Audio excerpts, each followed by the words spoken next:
다윗이 도피하여 라마로 가서 사무엘에게로 나아가서 사울이 자기에게 행한 일을 다 전하였고 다윗과 사무엘이 나요스로 가서 살았더라.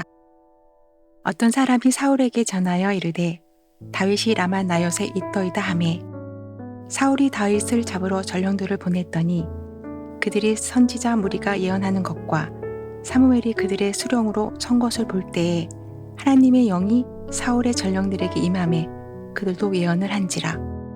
어떤 사람이 그것을 사울에게 알림해 사울이 다른 전령들을 보냈더니 그들도 예언을 했으므로 사울이 세 번째 다시 전령들을 보냈더니 그들도 예언을 한지라.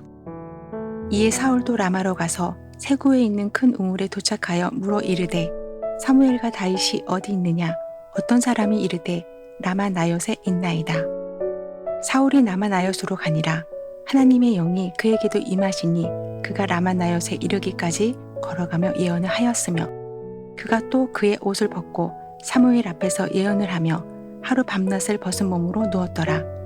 그러므로 속담에 이르기를 사울도 선지자 중에 있느냐 하니라. 2023년 3월 6일 월요일 새벽 큐티 시간입니다. 하나님의 은혜와 사랑이 함께 하시는 하루 되시길 소망합니다.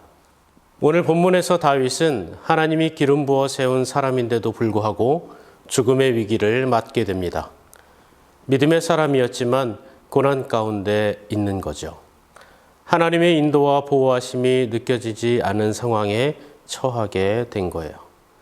우리도 인생을 살아가다 보면 견딜 수 없는 아픔과 슬픔에 처하거나 해결할 수 없는 상황에 놓여 있을 때가 있습니다. 원망하고 불평할 수밖에 없는 상황에 놓이기도 합니다. 이처럼 힘든 고난 속에서 어떻게 기도하고 간구하며 나아가야 될까요?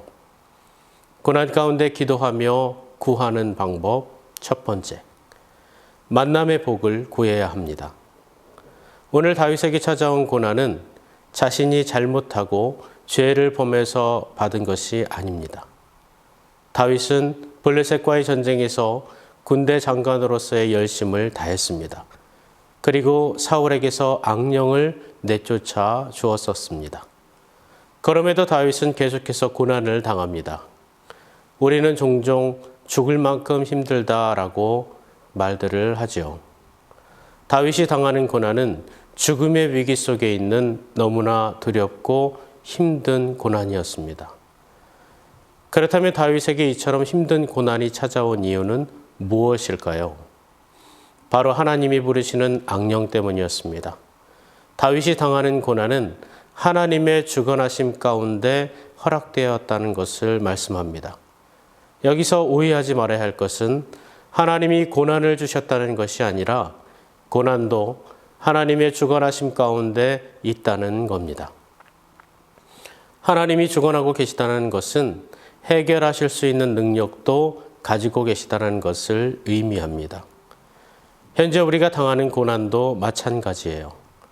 아무리 힘들고 어려운 고난과 문제 속에 있더라도 이 고난과 문제를 해결하실 분은 우리 주님밖에 없다는 겁니다. 하나님은 고난 당하는 우리를 그냥 두지 않고 돕는 자를 붙여주십니다. 다윗에게는 미갈을 보내서 보호하셨습니다. 미갈의 도움을 통해 다윗은 사울의 위협을 피할 수 있었습니다. 내가 겪는 고난이 너무 힘들 땐 나를 도와줄 사람이 아무도 없을 것만 같아 보입니다. 이때 우리는 주님께 간구해야 합니다. 만남의 복을 구해야 됩니다. 돕는 자를 붙여달라고 기도하시기를 바랍니다. 하나님은 다윗에게 미갈을 보내시고 요나단을 보내주십니다. 그리고 수많은 만남의 복을 통해 어려움을 이겨낼 수 있게 됩니다. 하나님의 도우심이 때로는 사람을 통해 만남을 통해 나타납니다. 도와주고 함께 헤쳐나갈 수 있는 동역자를 만나게 해주신다는 거예요.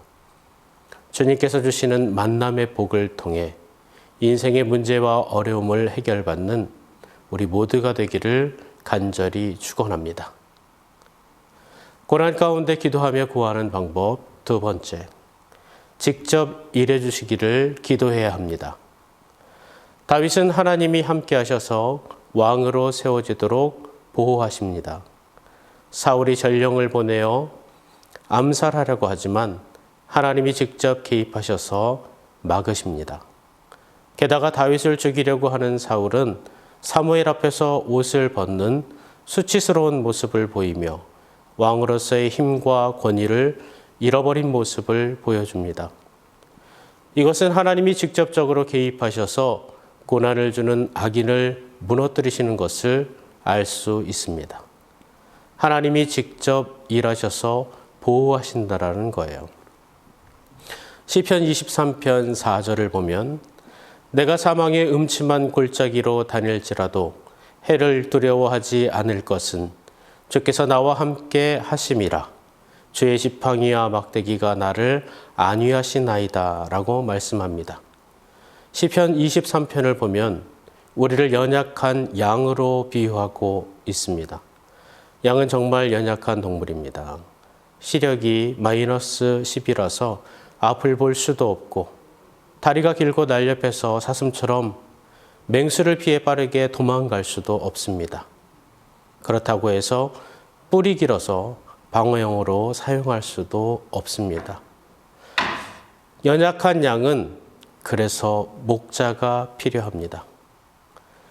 1절에 보면 여호와는 나의 목자시니라고 말씀을 합니다. 주님께서 목자가 되어주신다는 거예요. 고난 앞에서 아무것도 스스로 할 수 없는 연약한 양과 같은 우리들을 아시고 친히 목자가 되어주십니다. 그래서 사망의 음침한 골짜기와 같이 두렵고 힘든 고난의 길을 가는 동안에도 목자 되신 주님께서 지팡이로 갈 길을 알려주시고 막대기로 맹수들을 물리쳐 주신다라는 겁니다. 주님은 고난당하는 어린 양을 그냥 두지 않으시고 직접 개입하셔서 일해 주신다라는 거예요. 우리는 목자 되신 주님께 기도해야 합니다. 직접 일해 주시기를 구해야 합니다. 때로는 이적과 기적으로 역사하시는 주님의 능력을 믿으며 믿음으로 간구하길 소망합니다. 우리가 당하는 고난이 아무리 힘들지라도 주님의 권능 아래 있다는 것을 믿으시기 바랍니다. 그리고 주님께서는 우리를 위해 돕는 자를 보내주시고 무엇보다도 친히 직접 일해 주신다고 말씀합니다. 오늘 하루 이것을 믿고 힘들고 어려운 고난 속에 있을지라도 평안을 누리고 승리하는 우리 모두가 되시기를 간절히 축원합니다.